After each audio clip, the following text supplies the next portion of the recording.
crois que les gens qui connaissent le foot ne vont vraiment pas me contredire.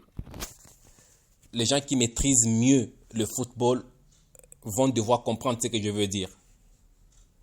Mais sinon, je crois que certaines personnes ne vont vraiment pas me croire, mais je vous explique, je veux que vous me suivez jusqu'à la fin. Là, vous allez maintenant donner votre point de vue.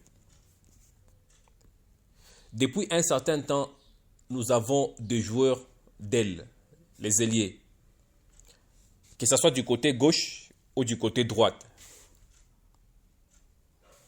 Mais vous allez vous rendre compte que la plupart d'entre eux n'apportent vraiment pas ce à quoi on attend d'eux. Vous allez vous rendre compte que ce à quoi on attend beaucoup plus des ailiers, c'est provoquer et aussi donner des ballons dans la surface de réparation afin de donner la possibilité aux attaquants de marquer. Quand vous remarquez comment nos joueurs jouent depuis un certain temps, vous allez vous rendre compte qu'il nous manque beaucoup de choses. Même s'il arrivait que le milieu de terrain tourne normalement, vous allez vous rendre compte que les ailes ne produisent vraiment pas d'effet. Tout simplement parce que on a fonctionné à un moment donné avec des ailiers qui parfois sont en baisse de rythme. Quelquefois, ils ont appris le football dans la rue, qui ne comprennent pas beaucoup plus ce qu'ils doivent faire avec le ballon. Ils jouent, ils conduisent le ballon, ils contrôlent le ballon de la manière dont, selon son talent naturel, mais il ne sait vraiment pas quoi faire avec le ballon. C'est alors que quand je compare tous les ailiers que nous avons, je peux moi vous assurer que Grady Diangana est le meilleur de tous. Mais malheureusement, que c'est l'ailier le moins utilisé par des sabres pour une raison dont j'ignore. Je sais que quelqu'un viendra me dire que Diangana n'a pas donné le match face au FC Barcelone. Diangana était complètement perdu. Et ça, c'est très vrai, il était perdu. Il avait une cotation de 5,5 sur 10, pas complètement perdu. Mais la vérité, c'est que la contre-performance de Diangana ou la méperformance de Diangana, c'est une conséquence directe de la contre-performance de l'équipe en général, de Elche face à Barcelone. Elche s'est complètement perdu. Diangana, c'est un joueur qui joue beaucoup plus en transition. Je crois que beaucoup de personnes utilisent le mot transition, mais peu de personnes comprennent c'est quoi exactement le mot transition. Quand on dit qu'un joueur joue en transition, qu'est-ce qu'il fait exactement? C'est un joueur qui vient récupérer le ballon au milieu du terrain, soit du côté du latéral, et il le récupère et puis en 2-3 mouvements, il avance vers la défense. Donc, en 2-3 mouvements, il doit se retrouver déjà vers la défense adverse. Donc, l'effet de venir récupérer le ballon, soit à milieu de terrain, soit du côté du latéral, et de passer avec lui la ligne médiane de l'autre côté, et puis de se retrouver directement devant les adversaires ou les défenseurs adverses, c'est ce qu'on appelle jouer en transition. Et lorsqu'on arrive là-bas, le joueur est à mesure de prendre une décision en un clin d'œil. Donc, il fait 2-3 mouvements, il est de l'autre côté et directement, il prend une décision soit de faire un dribble, soit d'aller faire face à 1 contre 1, soit libérer les ballons et le jeter, le donner à un de ses coéquipiers.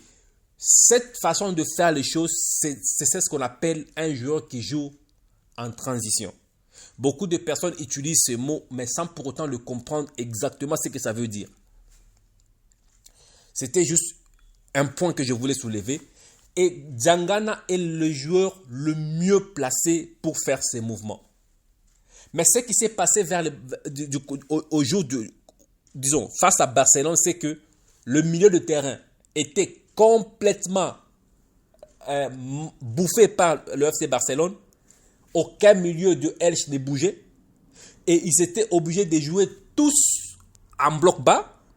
Donc, ce qui veut dire aucun ballon ne peut être récupéré par les ailiers. Donc, les ailiers sont obligés de venir jouer aussi en bloc bas. Dos au jeu, ce qui veut dire, même s'il récupérait le jeu, parce que normalement, un ailier, qu'est-ce qu'il veut quand il veut récupérer le jeu?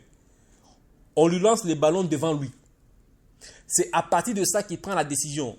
Comment il va l'utiliser? Il va faire 2-3 mouvements, il se retrouve de l'autre côté. Mais lorsque vous jouez en bloc bas, c'est que l'ailier doit rentrer ici. Lorsqu'il est en train de rentrer il doit rentrer. Il ne va pas regarder, disons, de l'autre côté face au jeu. Pourquoi? Parce que ses défenseurs et ses milieux sont en difficulté.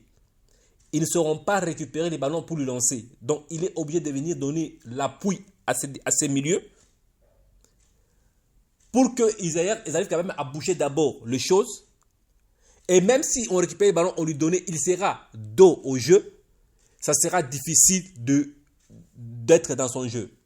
Et au-delà de ça, Grady est gaucher. Donc, il fait le 7, mais il est gaucher. Ce qui veut dire, avec ça, il a la possibilité de faire le 2-3 mouvements en transition et de rentrer sur son pied de prédilection, son pied gauche, soit de frapper, soit de faire crochet, soit de faire une bonne passe parce qu'il sera sur son bon pied.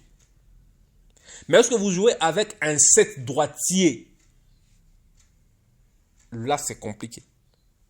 Pour moi, c'est compliqué. Je préfère un 7 gaucher parce qu'il a la possibilité d'entrer et de créer le surnombre dans l'axe. Il peut entrer, créer un surnombre en axe parce qu'en axe, il va trouver le 9, il va trouver le 10. Et s'il arrive là-bas, il crée un surnombre, il devient 3 là. Mais un 7 droitier, lui, il a une seule possibilité. Soit il réussit à faire un face-à-face et il prolonge, soit il n'a qu'une simple possibilité, faire un centre long. Que je ne préfère pas beaucoup parce qu'avec de joueurs maladroits et mal placés comme nos attaquants, c'est une perte de ballon. Et quand vous perdez le ballon de cette façon-là, vous subissez. C'est ce qui s'est passé entre Elche et Barcelone. L'incapacité du milieu de terrain qui n'a pas permis à ses ailiers de fonctionner, c'est ce qui a pesé lourd sur Diangana. Il n'a pas donné et le coach a bien compris, il a sorti. Mais ce Grady Diangana là, avec la capacité de faire du 1 contre 1, la capacité de faire des dribbles et d'organiser le jeu, parce que parfois il fait le 10, mais le 10 il le fait rarement, on l'utilise rarement, par absence du 10 de prédilection. Mais c'est pourquoi je ne préfère pas le mettre en 10, je le préfère en 7. Parce que là, il donne plus que s'il est en 10. Si je prends nos 7 actuels, nous avons Mecha Kelia, nous avons Balukwisha, nous avons Sipenga et Diangana. Sur les 4, moi je préfère beaucoup plus Diangana. Diangana est beaucoup plus meilleur que les 3 autres. Meshak, il était bon à l'époque. L'époque de Meshak est déjà révolue et je ne cesse de le répéter. L'époque de Meshak est déjà révolue. Il faut le reconnaître et aussi se mettre en évidence. Il faut se mettre en évidence. Le football évolue vite. Il ne faut pas se baser sur le nom. Le nom, ça donne un certain temps et la carrière de football est trop courte. Quelqu'un peut donner une année, une saison seulement et puis il chute. 2 saisons, il chute. 3 saisons, il chute. Le plus excellent, il part jusqu'à 37, 38 ans, voire même 39 ans, le plus robuste. Mais déjà là, ça commence plus à être beaucoup plus stable comme c'était avant. Avec Meshak, il faut oublier. Il faut oublier. S'il n'est plus sur la liste aujourd'hui, moi je vais faire un ouf de soulagement. Un ouf de soulagement. C'est ma façon de voir les choses et je la partage. Pour le reste, moi, je demanderai à Sébastien Desabre de toujours prendre Grady Diangana. Même quand vous suivez son interview, il a beaucoup regretté parce qu'il avait déjà récupéré. Même s'il venait d'une blessure, il avait déjà récupéré, il pouvait être sélectionné. Pourquoi prendre des joueurs qui ne vont rien apporter comme les SND et ne pas prendre Grady Diangana qui pouvait être beaucoup plus utile même dans le 3 ou 4e match? Ça, c'est ce que moi je ne comprends pas. C'est ça que moi je ne comprends pas. Pourquoi prendre un joueur qui ne va rien rapporter, un joueur sur qui, dont son poste de prédilection c'est marquer des buts, on sait très bien qu'il ne marquera pas des buts, et pourquoi le prendre pour seulement gonfler l'effectif? On ne peut pas prendre un joueur dont on le prend pour marquer des buts et lui il dit il a pesé à la défense, il a apporté énergie et aussi vivacité. C'est quoi cette histoire-là? Il a apporté énergie et vivacité. C'est quoi? Nous, on n'a pas besoin d'énergie et vivacité, on a besoin d'un but. Et on t'insertionne pour faire des buts, tu ne fais pas des buts, c'est quoi ton travail au juste? On met de côté, on cherche quelqu'un d'autre qui peut créer une occasion claire et nette pour qu'un maladroit comme nos avant-centres puisse marquer. C'est point barre. Je crois que Grady Diangana à son poste en sélection, Des Sables doit le prendre. Des Sables doit le prendre. C'est ma façon de voir les choses et je la partage. Pour le reste, je vous dis merci de vous abonner, de liker et au prochain numéro. Merci.